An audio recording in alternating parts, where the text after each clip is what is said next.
इस वीडियो में मैं आपको बताने वाला हूँ फ्रेंड्स कि अब जो है पोको के मोबाइल फ़ोन में कीबोर्ड साउंड को आप ऑन या फिर ऑफ कैसे कर सकते हैं। मतलब जब आप अपने कीबोर्ड से कुछ भी टाइप करें तो आपको साउंड सुनाई देना चाहिए या फिर नहीं देना चाहिए, तो आप कैसे जो है उससे सेट कर सकते हैं, चलिए इस वीडियो में मैं आपको बता देता हूँ।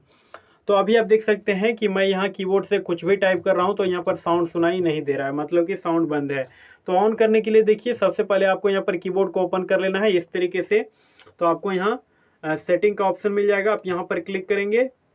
फिर आपको यहाँ प्रेफरेंस का ऑप्शन मिलेगा, इस पर क्लिक करेंगे। फिर आप इसमें नीचे आएंगे तो नीचे आने पर आपको एक ऑप्शन मिल जाएगा साउंड ऑन की प्रेस का। तो आपको क्या करना है, आपको यहाँ पर क्लिक करके इस सेटिंग को इनेबल कर देना है।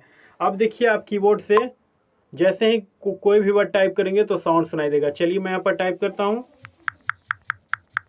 तो यहाँ पर आप देख सकते हैं कीबोर्ड साउंड सुनाई दे रहा है। तो इस तरीके से आप इसे ऑन कर सकते हैं। और अगर आपको बंद करना है तो भी आप यहाँ सेटिंग आइकॉन पर क्लिक करेंगे, प्रेफरेंस पर क्लिक करेंगे। नीचे आकर आप यहाँ साउंड ऑन की प्रेस के साउंड वाली सेटिंग यानी कि यहाँ पर क्लिक कर देंगे तो ये बंद हो जाएगा। और उसके बाद आप कीबोर्ड से कोई भी चीज़ टाइप करेंगे तो वो सुनाई नहीं देगा। इस तरीके से आप कीबोर्ड साउंड को ऑन या फिर ऑफ कर सकते हैं पोको के मोबाइल फ़ोन में। वीडियो पसंद आया है लाइक करके चैनल को सब्सक्राइब जरूर करिएगा।